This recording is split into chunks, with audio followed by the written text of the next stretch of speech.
یکی از معروفترین خاخام‌های صهیونیست با نام عبدیا یوسف که رهبر معنوی حزب ارتدوکس در اسرائیل بود، چند سال پیش در موازی جنجال آفرین ایرانیان رو جنتایل که یک لقب توهین‌آمیزه نامید.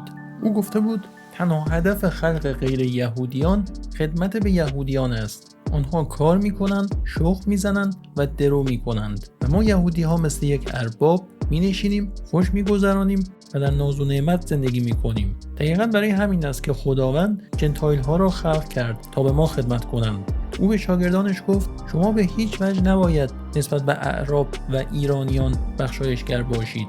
شما هر هفته در مراسم روز شنبه باید برای نابودی دشمن پارسی دعا کنید.